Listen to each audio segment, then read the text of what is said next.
Hello friend, स्वागत है आप लोगों को इस चैनल पे।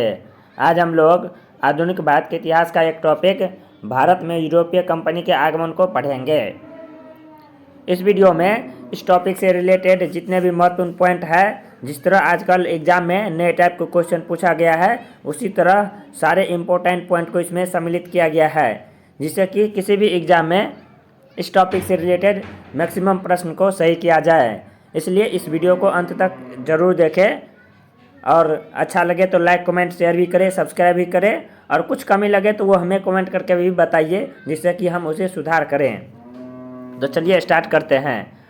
टॉपिक है आधुनिक भारत का इतिहास से भारत में यूरोपीय कंपनी का आगमन। चलिए इसे एक बार मैप पे देख लेते हैं। ये हमारा भारत है और यह यूरोप है। यूरोप के देश छोटे छोटे देश थे और पहले यूरोप के देशों में संसाधन की बहुत अत्यधिक कमी रहती थी। यहाँ के देशों के पास जो है सो मुख्य रूप से सिर्फ मछली पकड़ के अपना जीवन यापन करने का साधन था। उसके अलावा यहाँ पे संसाधन की कमी रहती थी। तो यह यूरोपीय देश नए नए भूभाग की खोज में लगे रहते थे, जहाँ से उसे संसाधन अत्यधिक मात्रा में मिले, जिसका उपयोग कर वह अपने अच्छा से जीवन यापन करे। इसी क्रम में 1280 ईस्वी में इटली का एक था नागरिक मार्को पोलो। वह इस तुर्की के रास्ते से स्थलीय मार्ग से 1280 ईस्वी में चीन का यात्रा किया।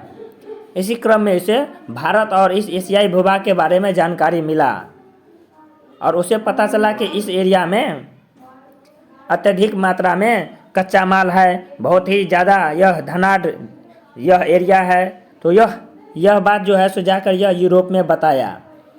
इससे यूरोप के लोगों में भारत आने की होड़ लगी कि भारत कैसे आए और यहाँ से संसाधन को, यहाँ के जो कच्चा माल है, यहाँ के जो बहुत सारे रेशम कपड़े हैं, ये सारे ले जाएं और अपने देश में इसका उपयोग करें। तो यूरोप से भारत आने का एक मार्ग था उस समय, यही एक मार्ग स्थल मार्ग था। इस मार्ग पर ये अरब देशों ने जब कब्जा कर लिया तो यह मार्ग अवरुद्ध हो गया। अब यूरोप के लोग इस मार्ग से भारत से व्यापार नहीं कर सकते थे। तब जाके यूरोपीय देशों ने एक नया मार्ग ढूंढने की कोशिश की और वह मार्ग जो है सो इस समुद्र के रास्ते से उसे मिला। और इस समुद्र के रास्ते की जो है सो पहला प्रयास जो है सो पुर्तगाल के एक नाविक बार्थोलोम्यू डियास था। इन्होंने 1487 ईस्वी में यहाँ से आकर अफ्रीका के इस दक्षिणी भाग यहाँ पर पहुँचा। यहाँ पहुँचने के बाद वह यहाँ से लौट गया और उसे लगा कि अब भारत मुझे नहीं मिलेगा, क्योंकि यह समुद्र के एरिया था, इससे आगे कुछ उसे नज़र ही नहीं आ रहा था और इससे आगे वो नहीं गया और इस एरिया पर आकर के वह लौट गया। इस एरिया का नाम जो है सो केप ऑफ गुड होप है। उसके 10 साल के बाद पुर्तगाल के ही एक नाविक था वास्को डी गामा। उन्होंने 1497 ईस्वी में भारत की खोज के लिए निकला और यहाँ तक तो उसे पता ही था। फिर वो यहाँ से आगे भी बढ़ने की कोशिश की और यहाँ पे उसे इस केप ऑफ गुड होप पे इसे गुजरात का एक व्यापारी मिला, जिसके सहायता से वह 1498 ईस्वी में केरल के कालीकट पर पहुंचा और इसी क्रम में समुद्री मार्ग से भारत का खोज हुआ। तो भारत की खोज जो कहा जाता है, भारत की कोई खोज नहीं हुआ, क्योंकि भारत तो पहले से था। तो समुद्री मार्ग के द्वारा यूरोप के लोगों ने भारत के पहले बार जो है सो आया, इसीलिए समुद्री मार्ग से भारत की खोज 1498 में वास्को डी गामा जो पुर्तगाल का था उन्होंने खोजा था। तो चलिए अब इसे ही मैप में देख लिया, पॉइंट वाइज देखते हैं।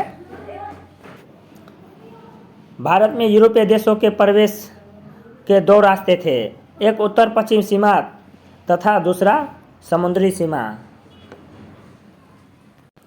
यानी भारत में यूरोपीय देश के आने का, इस भारत में यूरोपीय देश को आने का 2 मार्ग था, एक उत्तर पश्चिम सीमा, ये स्थलीय सीमा जो तुर्की होकर के आता था, और दूसरा एक समुद्री सीमा, ये समुद्री सीमा था। उस समय एक बात ध्यान रखिएगा, उस समय ये रास्ता नहीं था, क्योंकि ये समुद्री रास्ता नहीं था, क्योंकि यहाँ पे सुएज नहर का निर्माण नहीं हुआ था। तो यही समुद्री मार्ग था। तो भारत में यूरोपीय देशों को भारत में आने का 2 मार्ग था, एक यह स्थलीय मार्ग और एक यह समुद्री मार्ग था। पॉइंट है, यूरोपीय देश छोटे छोटे थे और इन देशों के पास संसाधन का अभाव था, तो इन्होंने नए नए देशों की खोज में निकला। इटली के निवासी मार्को पोलो ने 1280 में चीन की यात्रा की, जहां से उसे भारत के बारे में भी जानकारी मिली और यह यूरोप जाके भारत और इस एशियाई देशों के संसाधनों के बारे में यूरोपीय देशों को बताया, जिसके बाद जो है यूरोपीय देश इस भारत आने की खोज में लगे रहे। और पहला प्रयास उन्होंने स्थल मार्ग से ही किया, इस स्थल मार्ग से। लेकिन जब अरब देशों ने इस स्थल मार्ग पर कब्जा कर लिया और भारत से व्यापार करने पे उसे रोक दिया, तो वह इस नए मार्ग की खोज कर समुद्री मार्ग से भारत आया और भारत से व्यापार करना शुरू किया। तो जब ये यूरोपीय देश नए नए देशों की खोज में लगे थे, उसी क्रम में कुछ नए नए देशों की जो खोज की वो यहाँ पे पॉइंट वाइज दिया गया है, यानी यूरोपीय द्वारा समुद्री मार्ग से नए नए देशों की खोज। तो भारत की खोज जो है तो 1498 ईस्वी में वास्को डी गामा ने किया था, और यह वास्को डी गामा पुर्तगाल का था। तो भारत का खोज जो है 1498 ईस्वी में किसने किया, तो वास्को डी गामा ने, और यह पुर्तगाल का था। नेक्स्ट है न्यूजीलैंड। न्यूजीलैंड का भी खोज इसी क्रम में 1642 ईस्वी में हुआ था, और इसका खोज तस्मान ने, एबल तस्मान इसका पूरा नाम था, एबल तस्मान ने किया था, और यह हॉलैंड का निवासी था। तो न्यूजीलैंड की खोज 1642 ईस्वी में एबल तस्मान ने किया था। और नेक्स्ट है ऑस्ट्रेलिया की खोज 1770 ईस्वी में कैप्टन जेम्स कुक ने किया था, और यह जेम्स कुक ब्रिटेन का था। तो भारत की खोज तो 1498 में वास्को डी गामा ने किया था, और न्यूजीलैंड की खोज 1642 ईस्वी में एबल तस्मान ने किया था, और यह तस्मान हॉलैंड का निवासी था। नेक्स्ट है ऑस्ट्रेलिया की खोज 1770 ईस्वी में कैप्टन जेम्स कुक ने किया था, और यह ब्रिटेन का था। इस दोनों पॉइंट को भी याद रखिएगा, क्योंकि ये भी एग्जाम में कभी कभी पूछ देता है। अब है भारत में यूरोपीय देशों के आगमन। तो भारत में जो यूरोपीय देश आया था उसी का क्रम दिया हुआ है, और वह जिस समय भारत आया उस समय भारत का शासक कौन था वह दिया गया है, क्योंकि ये तो लगभग सब बुक में मिलता ही है। और आज का नया ट्रेंड के अनुसार ये भी पूछने लगा है कि जिस समय यह यूरोपीय देश भारत आया उस समय में भारत का शासक कौन था। तो इसे भी देखते हैं। पुर्तगाली 1498 ईस्वी में भारत आया था, और उस समय भारत का शासक नासिरुद्दीन मोहम्मद तुगलक था। तो पुर्तगाली कब आया भारत, तो 1498 ईस्वी में, और जिस समय में वह भारत आया तो उस समय में भारत का शासक नासिरुद्दीन मोहम्मद तुगलक था। इसे जरूर, ये जो शासक है इसे भी जरूर याद रखिएगा। नेक्स्ट है डच।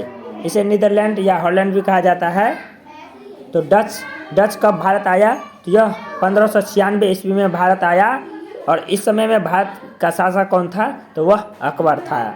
नेक्स्ट है अंग्रेज जो है 1608 ईस्वी में भारत आया, और इस समय में भारत का शासक जहांगीर था।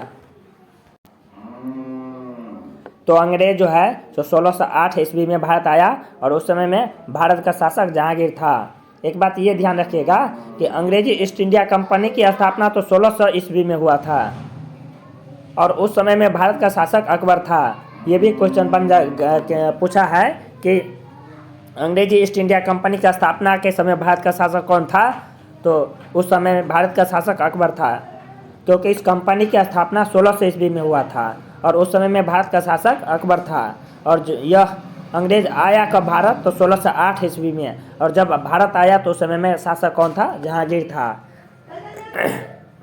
तो कंपनी की स्थापना के समय में शासक जहांगीर था, नहीं, कंपनी की स्थापना के समय में शासक अकबर था, और जब अंग्रेज जो है सो भारत आया 1608 में, तो उस समय में शासक जहांगीर हो गया। और यह डच ईस्ट इंडिया कंपनी का जो है सो स्थापना 1602 ईस्वी में हुआ था।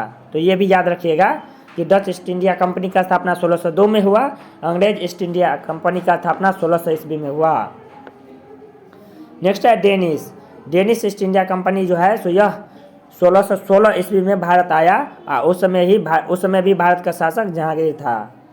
फ्रांसीसी यह 1664 में भारत आया, और उस समय में भारत का शासक औरंगजेब था। यानी पुर्तगाली जो है सो 1498 में आया। उस समय में भारत का शासक नसरुद्दीन मोहम्मद तुगलक था। डच 1596 में आया और उस समय भारत का शासक अकबर था। और डच ईस्ट इंडिया कंपनी का स्थापना 1602 में हुआ। और अंग्रेज जो है 1608 ईस्वी में भारत आया और उस समय में भारत का शासक जहांगीर था। और ब्रिटिश इंडिया कंपनी यानी अंग्रेजी ईस्ट इंडिया कंपनी का स्थापना 1600 ईस्वी में हुआ था। अगर कंपनी की स्थापना का क्रम पूछ दिया जाए तो इस डच ईस्ट इंडिया कंपनी से पहले यह ईस्ट इंडिया कंपनी का स्थापना हुआ था। तो ये जब कंपनी की स्थापना के क्रम पूछा जाए तो अंग्रेज पुर्तगाल के बाद जो है सो अंग्रेजी ईस्ट इंडिया कंपनी का स्थापना हुआ, उसके बाद डच ईस्ट इंडिया कंपनी का स्थापना हुआ। लेकिन अगर भारत आगमन का बात किया जाए तो पुर्तगाल के बाद जो है सो डच लोग आए, उसके बाद अंग्रेज आए। उसके बाद डेनिश ईस्ट इंडिया कंपनी 1616 में भारत आया और उस समय में शासक जहांगीर था। फ्रांसीसी ईस्ट इंडिया कंपनी 1664 में भारत आया और उस समय में शासक औरंगजेब था। अब भारत में पुर्तगाली के आगमन के बारे में पढ़ते हैं कि पुर्तगाली आया और यहाँ पे क्या क्या सब किया, उससे जितने भी महत्वपूर्ण प्रश्न बनते हैं उससे देखते हैं। पुर्तगाल के शासक डॉन हेनरिक ने भारत से व्यापार नियंत्रण स्थापित करने के लिए समुद्री मार्ग से भारत की खोज करने का आदेश दिया। तो पुर्तगाल का शासक एक डॉन हेनरिक था। इन्हें जो है सो नए भूभाग की खोज में बहुत ही रुचि था। तो इन्होंने आदेश दिया कि समुद्री मार्ग से भारत की खोज की जाए।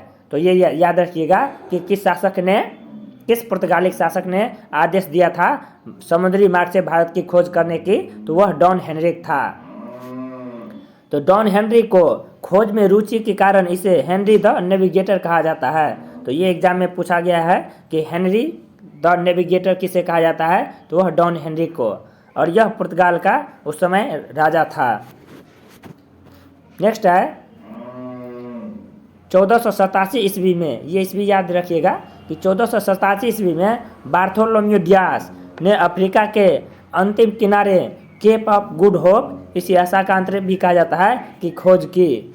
तो बार्थोलोम्यू डियाज यह पुर्तगाल का था।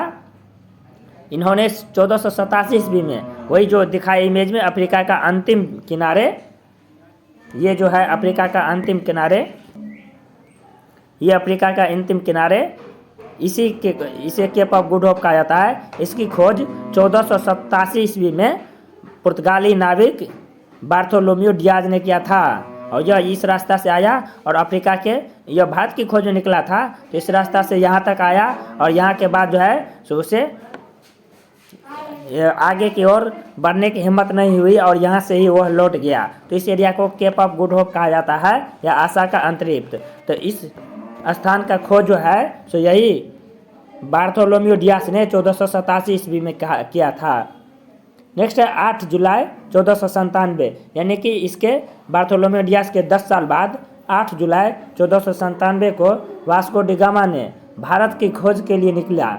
तो 1487 ईस्वी में बार्थोलोम्यू डियास आया था और यह भारत न आके केप ऑफ गुड होप तक आया था। उसके 10 साल बाद फिर पुर्तगाली ने हार नहीं माना और एक वास्को डी गामा नामक पुर्तगाली वह फिर भारत की खोज के लिए निकल पड़ा। और यह जब केप ऑफ गुड होप पर पहुंचा तो वहाँ इसे एक गुजराती व्यापारी अब्दुल मजीद मिला। और यह इसके सहायता से 20 मई 1498 ईस्वी को केरल के कालीकट पहुंचा। और उस समय वहाँ के राजा जमोरिन ने इसे भव्य स्वागत किया। और समुद्री मार्ग के द्वारा भारत आने वाले यह पहले यूरोपीय था। तो ये डेट याद रखिएगा कि 20 मई 1498 ईस्वी को केरल के कालीकट बंदरगाह पर वास्को डी गामा पहुंचा था। और उस समय में वहाँ के राजा जेमोरिन था जिन्होंने वास्को डी गामा को बहुत ही स्वागत किया। और यह वास्को डी गामा समुद्री मार्ग से भारत आने वाला पहले पुर्तगाली था और पहले यूरोपीय भी था। तो 1487 ईस्वी में बार्थोलोम्यू डियाज ने जो शुरू की थी भारत आने की अपनी यात्रा, तो उससे जो है सो 20 जुलाई 1498 ईस्वी में बार्थोलोम्यू डियास तो नहीं पूरा कर पाया और वास्को डी गामा ने उसे 20 मई 1498 ईस्वी को पूरा कर दिया और समुद्री मार्ग से भारत की खोज की। वास्को डी गामा कालीकट के कपक डाबू बंदरगाह पर पहुंचा था। वास्को डी गामा भारत से लौटते समय बड़ी संख्या में यहाँ से मसाला ले गए, जिसे वह यूरोपीय बाजार में बेचकर 60 गुना मुनाफा कमाया। इससे प्रोत्साहित होकर 1500 ईस्वी में दूसरा पुर्तगाली कैप्टन पेड्रो अल्वारेज कैब्राल ने 13 जहाज़ों के साथ भारत आया। यानी वास्को डी गामा जब भारत से कच्चा माल लेकर गया और उसे यूरोपीय बाजार में बेचा तो उसे 60 गुना मुनाफा हुआ। इससे जो है सो प्रोत्साहित होकर 1500 ईस्वी में दूसरा पुर्तगाली पेड्रो अल्वारेज कैब्राल जो है सो 13 जहाज लेकर के भारत आया।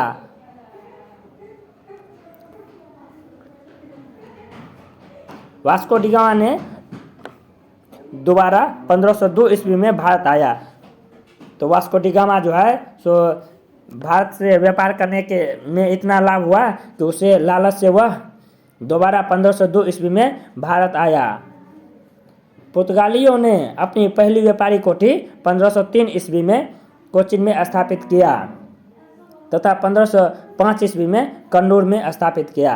तो ये याद रखिएगा कि पुर्तगाली जो है सो अपनी पहली व्यापारी कोठी 1503 ईस्वी में कोची में स्थापित किया था। तो पुर्तगाली पहली व्यापारी कोठी कब स्थापित की? तो 1503 में। और कहाँ पे?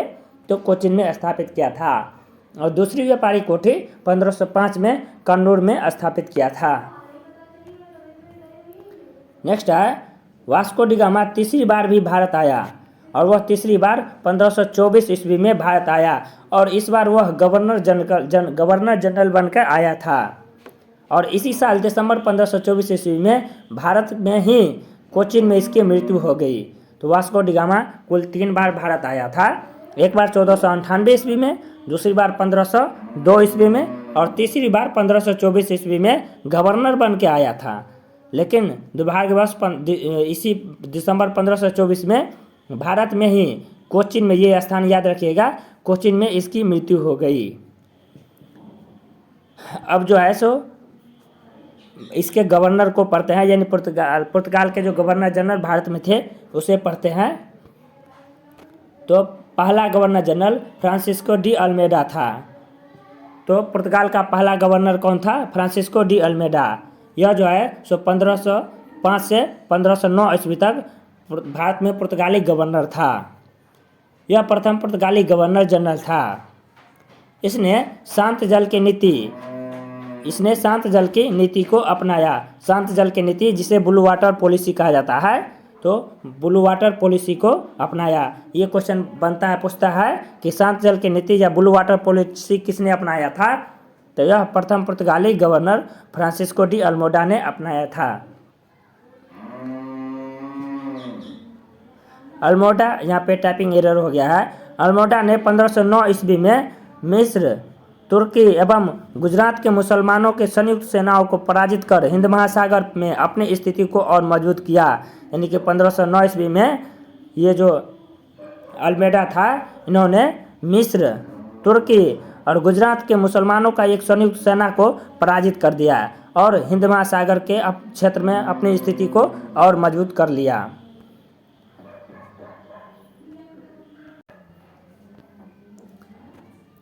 फ्रांसिस्को डी अल्मेडा ने एक कथन कहा था कि जब तक आप समुद्री प्रभुत्व रखते हैं तब तक आप भारत पर नियंत्रण रखेंगे, और यदि आप ऐसी शक्ति नहीं रखेंगे तो समुद्री तट पर आपका किला नहीं होगा।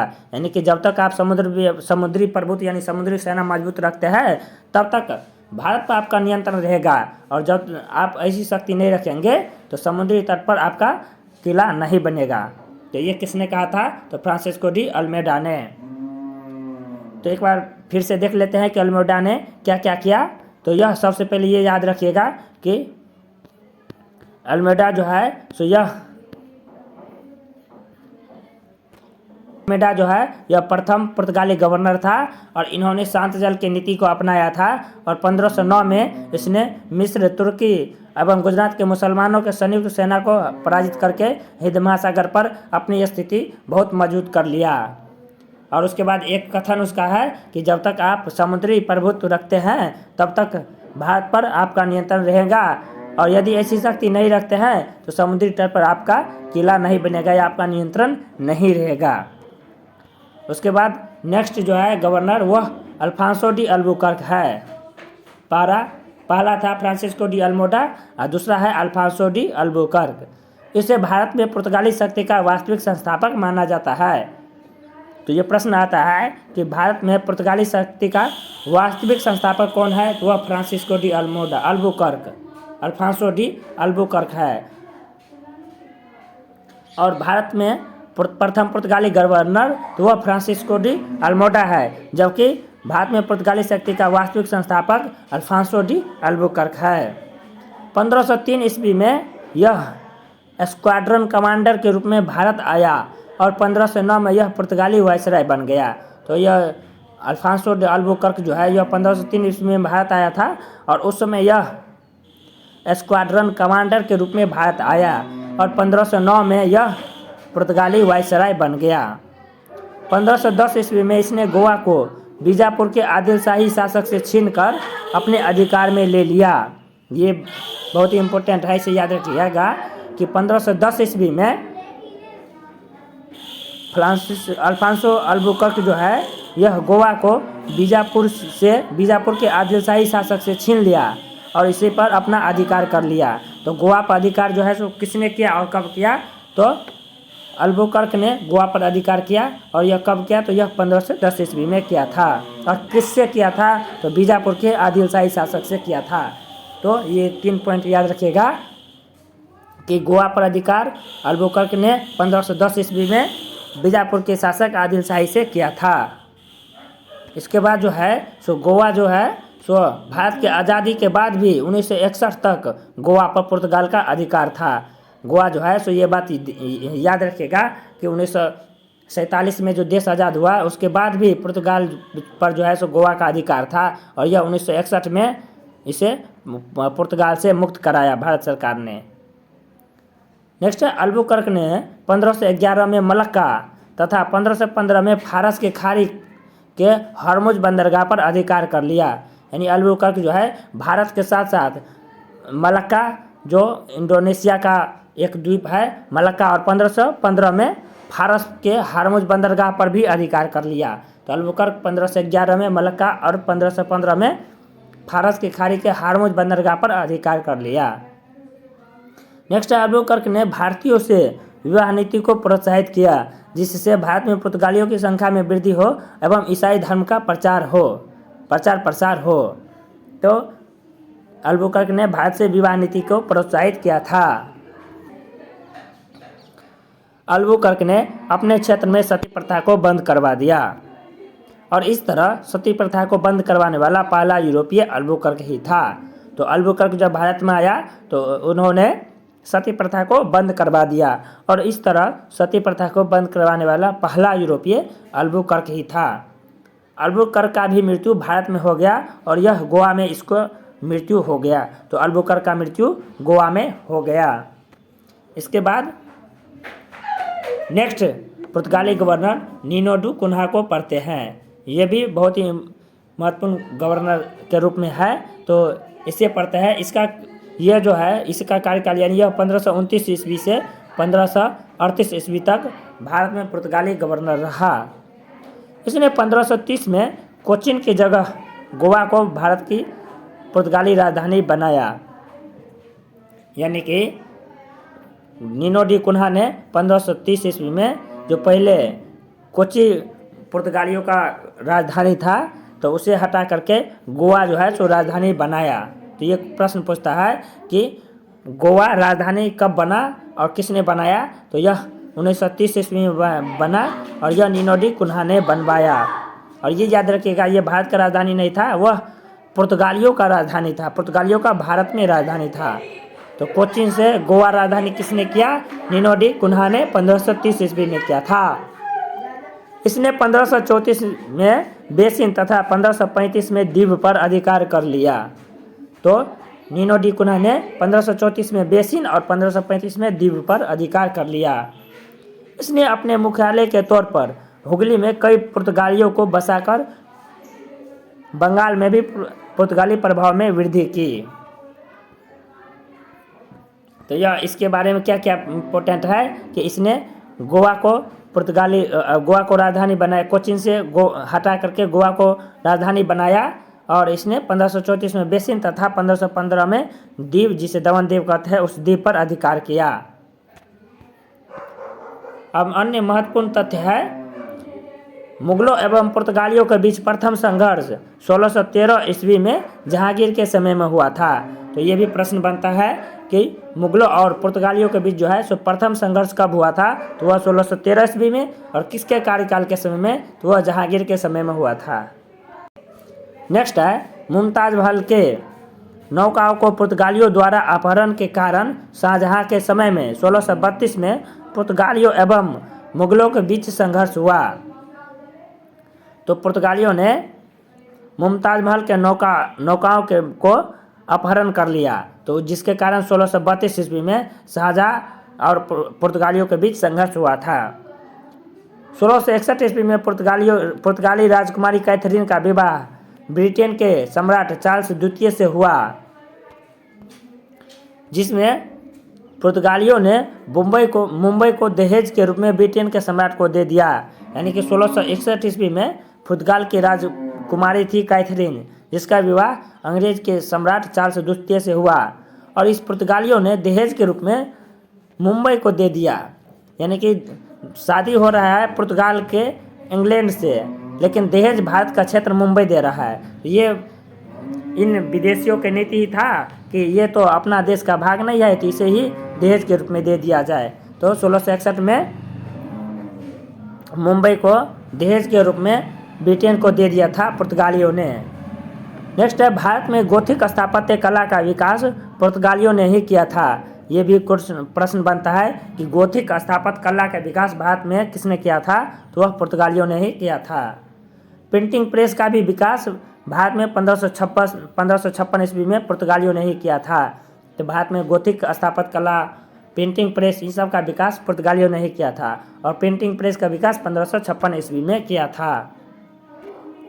नेक्स्ट है भारत में तंबाकू, मूंगफली, आलू, मक्का, लीची, संतरा, काजू आदि का उत्पादन पुर्तगालियों ने ही शुरू किया था।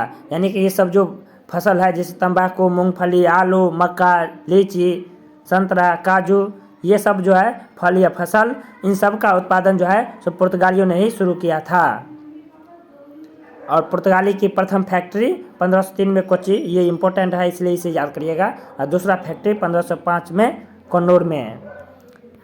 तो एक बार फिर से महत्वपूर्ण ये जो अन्य तथ्य है इसे देख लेते हैं कि मुगलों एवं पुर्तगालियों के बीच प्रथम संघर्ष 1613 ईस्वी में जहांगीर के समय में हुआ था, और शाहजहां के समय में भी 1632 ईस्वी में मुमताज महल के नौकाओं को पुर्तगालियों द्वारा अपहरण करने के कारण संघर्ष हुआ था। और 1661 में पुर्तगाली राजकुमारी कैथरीन का विवाह ब्रिटेन के सम्राट चार्ल्स द्वितीय से हुआ, और वह पुर्तगालियों ने मुंबई दहेज के रूप में अंग्रेजों को दे दिया। और गोथिक, ये इम्पोर्टेंट है कि गोथिक स्थापत्य कला का विकास पुर्तगालियों ने ही भारत में किया था, और प्रिंटिंग प्रेस का विकास 1556 ईस्वी में पुर्तगालियों ने ही किया था। और तंबाकू, मूंगफली, आलू, मक्का, लीची, संतरा, काजू आदि का उत्पादन पुर्तगाली ने भारत में शुरू किया था। और 1503 में कोचीन में प्रथम फैक्ट्री पुर्तगालियों ने स्थापित किया, और दूसरा कन्नौर में 1505 में स्थापित किया।